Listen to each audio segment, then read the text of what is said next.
putting, things that are not their lives on Instagram, but that's your Instagram. Don't worry about it. Like, put down those dreams of yours. So basically what you do is you just have a chart if you want to do it physically and not on your device, which is very important because it will never be deleted or be destroyed. So you cut whatever dream that you have. If you had a dream of I'll just make an example, a specific car, and you see it on the paper or in a magazine, you cut it out and then you paste it somewhere and you write it on what you want about that car, you write about the dream, maybe you cut out the graduation picture to say that I want this degree, post it there and put it somewhere on your wall where you always see it so that you keep it in here. You did say that we attract things in life. So the more you see it, the more you see something, it's the more they bring it up within you and you connect with it. That's where I said sometimes you even have chemistry with that. So that's how you actually do the vision board. It's just as easy as that. You see some of your dreams in pictures because pictures make things a bit more clearer than even writing. Wow. So you cut them out, you put them out there. And for me, a while ago, I did have I had a picture that I had on my wall before I even went to this international pageant over Miss Universe 2008. I watched it and I felt so much chemistry with pageants then. So I just took her picture and put her on my wall in my student accommodation and well. Wow, that's marvelous. That's marvelous. That's marvelous. But also, don't forget that we have Mrs. Former Jalo Soweto King Apiko Pardon Kitwa More Young Tansarela Lesotho and scientist Kibuaka Karabelo. Me Kibone Senemia how normally the surname has changed. Can you just before we do that, let me surprise you about something that people can see that your surname has changed, and I want to just go through with us about this phenomenal picture that is going to appear on your screen, and tell us about this journey because normally people they don't know about this journey. Check this journey. We'll be back after this. You see this journey, this is a phenomenal journey, and this is a sensational journey. And I want to ask, can you just, let's go through that journey. Oh my goodness. That's the most amazing part of my life. And I'm forever grateful. I'm forever grateful for that very moment right there that you showed that picture. And I always say that was one of the most amazing and most important decisions that I've made in my life. So right there, my surname changed to Tsosane because that's my husband surname. Wow. Yes, he's one just amazing man, and I always write about it so much because I feel so blessed that he's in my life. And that's where he's one of the people or things in my life that just show that God is real, to tell you the truth. And because I'm saying this because I always loved marriage, by the way. I always loved the institution of marriage. And because maybe it's because I grew up in a family where my father and mother were together in such a way. And I grew up with my sister who was already married, and I grew up with them seeing the marriage relationship as something that is really beautiful and holy. So I started praying about my husband since I was 16. I started praying for him. And what I would say to other young people is maybe just advice that it's not a bad thing. Like God loves us and God knows us holistically. So you cannot hide anything from him. I know that we always say that you can hide things from your parents, but maybe you can some things, but with God you can't do that. So it's important to just tell him all your heart's desires. And I did. Of course, as you grow older, you begin to learn about important things that are better than others. Some things that you thought were important in a guy, they start shifting. Grow older, but I started praying for him because I remember my prayer was always that, Lord, you know what, maybe I have not met this person, but may you please just protect him and bless him, and wherever he is, prepare him for me, prepare him for that time whenever I'm going to meet him and everything that. So I prayed for him before knowing him. And when it finally happened, that was in 2015. So when it finally happened, it was just this beautiful thing. And today I'm still experiencing that. I am here, but I still feel like we're very close. We still talk. Of course, the issue of me being away, but it's just a temporary thing. We always in communication, because we know that there's no relationship without communication. Definitely. Yes. If anyone follows me on my social media platforms or on Instagram, they might have seen that I even relate so much to the love of God, to the romantic love, because of my relationship in marriage, and understand why God says that you are my bride as the church, and why God says that Christ represents the man and the church. It's the woman. And that love right there, you will understand it better when you're actually in the right, proper relationship on why that is so important. The love between a man and a woman, and why God, among everything else, chose marriage to resemble himself, to say that this is me right there. Because when he said that Christ loves the church so much that he leaves it without wrinkle, without blemish, without anything. And the man happens to love the woman in the same way, to make sure that he wants everything that is good for him. For her, he makes sure that she's proper, she's well. She lives her life in the best possible way. That is exactly what God represents in marriage. And I pray so much for marriages, because when a person, I think the reason why the devil attacks marriages so much is because when a person has the essence of marriage, who God is in marriage, they get to understand and get closer to God better. So that is why maybe he tries to destroy the essence of it, so that we don't get to taste the goodness of God, which is resembled in marriage, which is completeness, So I want to say. So I always talk about it in my DMs, to say that the very same way that I just want to stay and spend time with my husband and do all of that is the same way that God wants me to miss him. It's the same way that I need to be spending more time with God as the church. I need to miss him in the same manner. I need to want to spend time in his presence in the same manner. So it ministers in a lot of angles, really. So that's why I said right there, it's the best part of me, really. Thank you so much for showing that part of me and that part of my life. Yeah, it gets me really excited. You know why? Yeah, you know why, Oswaka? I want to show you something again. I'm going to surprise you again. Okay. I'm going to surprise you, because I know you need to see this, because you are ministering to us, to be honest, as you speak. Let me show you another one. This one, you're going to love it. You're going to love it. You say, oh, God, thank you. I miss my husband. Let's see now. Check this one. Oh, oh my God, these are so early. These are so my marriage. You see, you see what the Lord is doing in your life, and you are ministering to us as you are, speaking the word. You are ministering to me. You are ministering to somebody who's listening, who's watching right now, who's tuning in right now. Give us that in the journey where you saw that photo with your husband. Now where were we, or? Yes, where you headed in that the time you are inside the car. Just give us that. God, that one, it was early. I think we had just been married for a few weeks, really, in that picture. We had just been married for a few weeks, and it was a Sunday, and we were going to church. It was just a normal Sunday. We were going to church, and I was just excited being with him.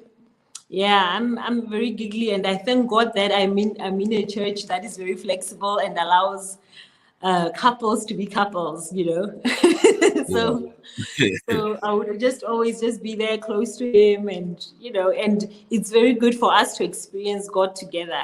And I think for us, really, our relationship is super blessed, because I always say to the ladies or my friends to say that it's always important to marry someone that you love and respect. Like before anything else, just love them and respect them, because it's the essence of it. So that when the Bible says that honor him or respect him, it's not like it's a hindrance in your life. It's an easy thing for you to do.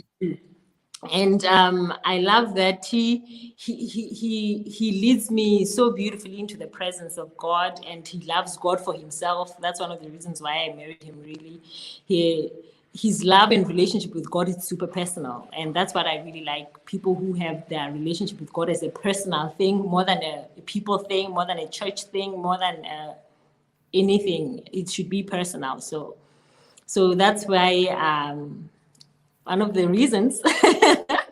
I'm excited because I surprise you and I never tell you about that. I want to give you the same. There's other journeys that I saw. I want to show you 2 journeys. Can you watch those journeys and then we'll come after this? Just watch those journeys.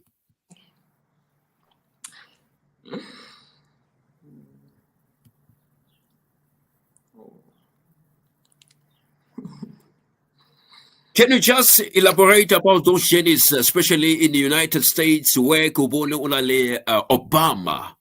Can you just give us Washington, D.C.? Oh my God, that was such an honor. I had an opportunity to join the Young African Leaders through the Mandela Washington Fellowship that was originally put in place by President Barack Obama. And Wow. I applied for that too. And believe me, some of those things, when I apply for them, I don't even think that I qualify. But God keeps proving me otherwise.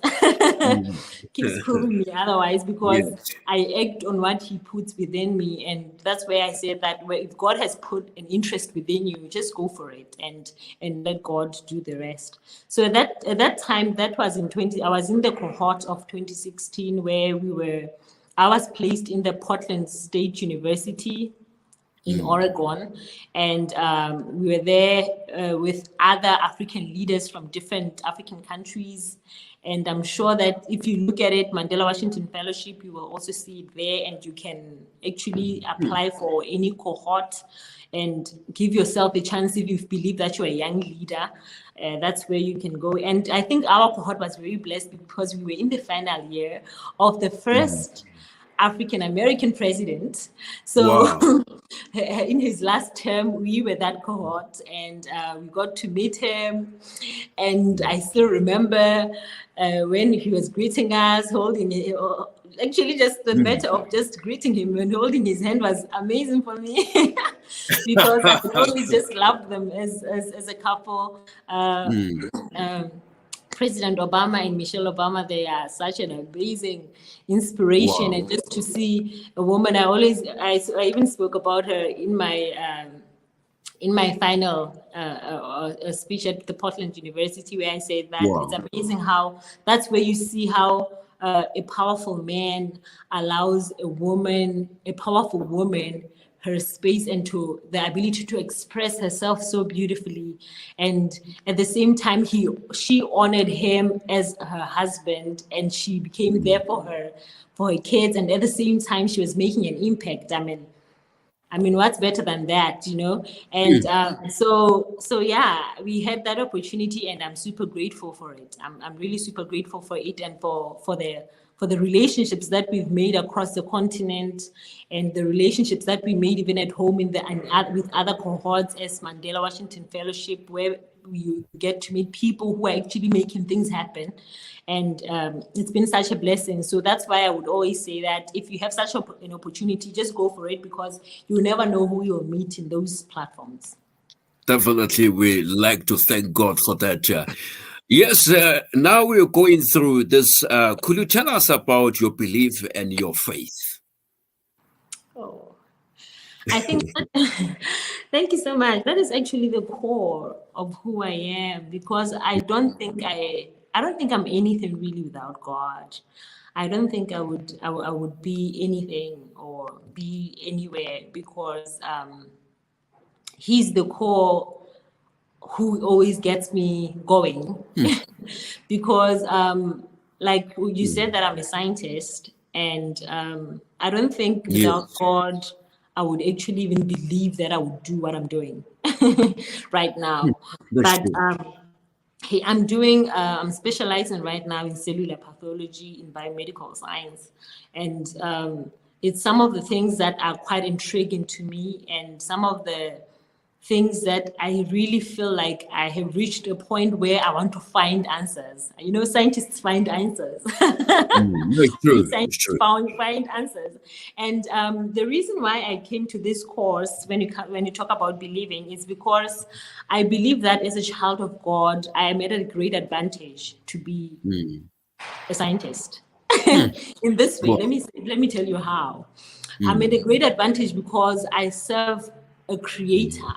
Our God is a God of creation. He made the heavens and the earth. He made the animals from the smallest cells, which is what I'm studying right now. From the very smallest cells, he created a man, and he created this marvelous thing called life. From the moment of conception into a child being a baby, to us growing up, and hormones and everything else, and getting old, all the mechanisms that go on through your body, it's all God who created those things.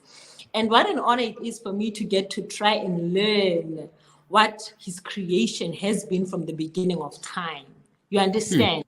So I feel like it is such an honor for me to say that I am here, and I had spoken with the Holy Spirit so much before this time to say, Father God, if you give me this opportunity, I don't want to do it alone. I want you to teach me.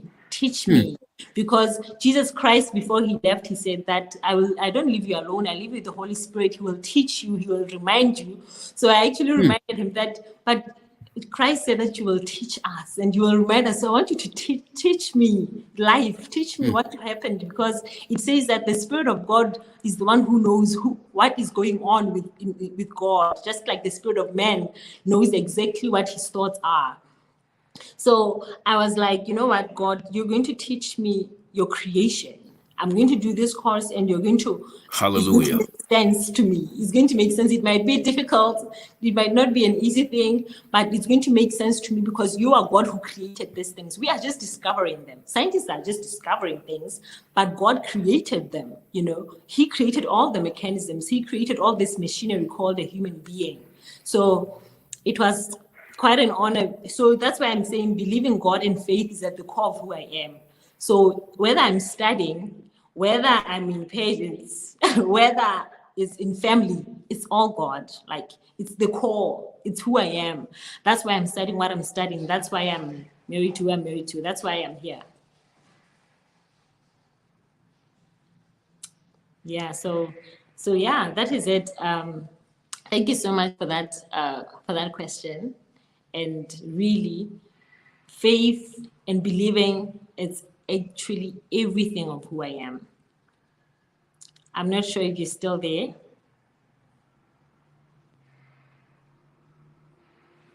Okay. We'll still be waiting for you here, but in the meantime, while I'm still waiting for you, if I'm still online, I would like to talk about the scholarship that I'm here with. I'm doing my postgraduate with Chevening, and if you had not applied or you have always considered to apply, please do apply. And the applications are still open, and next year this could be you here, and try and specialize in what you really love and what you're passionate about. I believe that the application is all about that. It's about you. It's about what you're passionate about and what you can put in together. There will be closing on the applications are still open for now for Chevening, and they will be closing on the 2nd of November. So you can apply. There's still a bit of time for you to write those essays, for you to think and make it very clear. And also the process of it is like applications were open from the 3rd of August for those who have already been applying, and they will be closing on the 2nd of August. And I think it gives you enough time to write and enough time to proofread what you have written, and make sure that you have specific points and specific goals that you have put in place of where you want to go and what you want to do. And what happens is that on the 3rd of November, they start sifting the applications to see on who are eligible. And mid-November to December, the reading committee starts looking at the applications to see that just to see who will be shortlisted and all of that. That's where we're just crossing our fingers. Early mid-February, that is where the shortlisted interviews are called in. So if you're shortlisted, then you'll be called in. So that is where I'm saying that it actually requires time. So some of the dreams that you had, sometimes you just need to start doing them. You don't need to have applied for university yet. You can just apply for a scholarship, and then once things go forward, of course, you may already start looking at which course you want to do, which university you want to go to, and then start applying right there. I'm not sure if Lekgetho is in, but I was just trying to highlight some of this shivering applications. If you're still trying to apply, or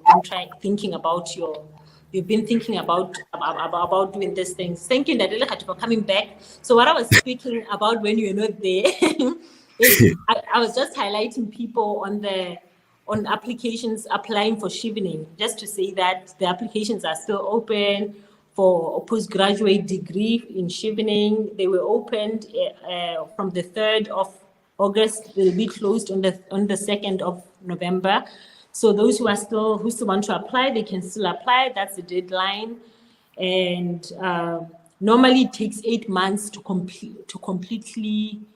the process to be complete of selection for the scholarship, which is the scholarship that I'm in right now in London. Wow. Yes, so they can still apply. Just go to Shivering, find a scholarship, open an account, and then start writing.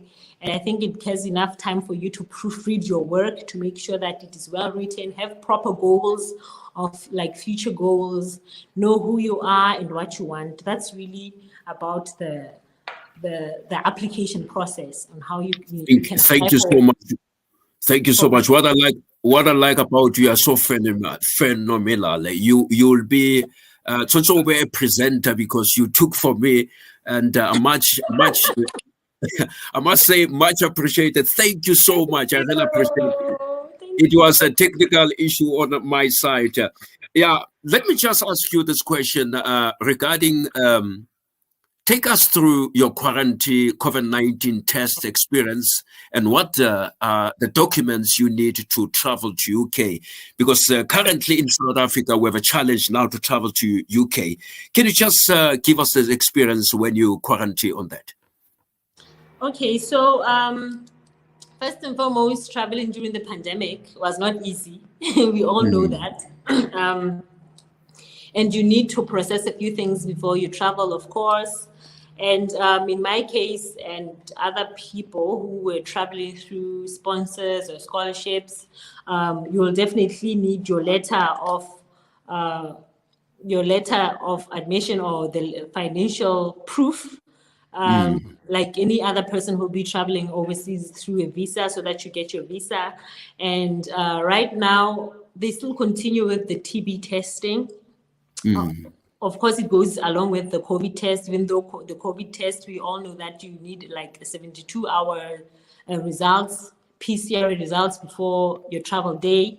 And there's one thing that is now called, that you need, that's called a passenger locator form that you need to fill out before you leave, at least 48 hours before you leave.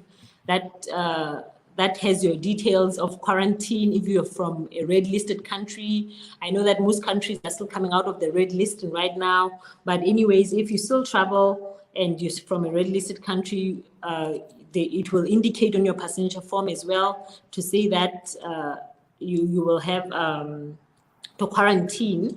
And you will also have what is called a CTM. This is something that the document that you need, that just shows that you have been booked into a quarantine hotel. Especially when you come to the UK, and they will make sure, they will request for it on each and every international airport, just to make sure that wherever you're going to quarantine, despite having negative PCR results right there. So yeah, that's it. And once you get here, my quarantine experience, of course, it was 10 days. Those 10 days Yo. are Mm. long days, being Yo. in one room. And yeah, my experience was quite not so bad because our orientation at school had already started. So I got to engage with my colleagues just a bit online, just to check on what has been going. And they do give you like 15 to 20 minutes, depending on the hotel you're in, to go outside and just take a walk and come back Mm. under supervision, of course. Mm. Yo. But otherwise, spending time in there, you get to understand why human interaction is important. Mm.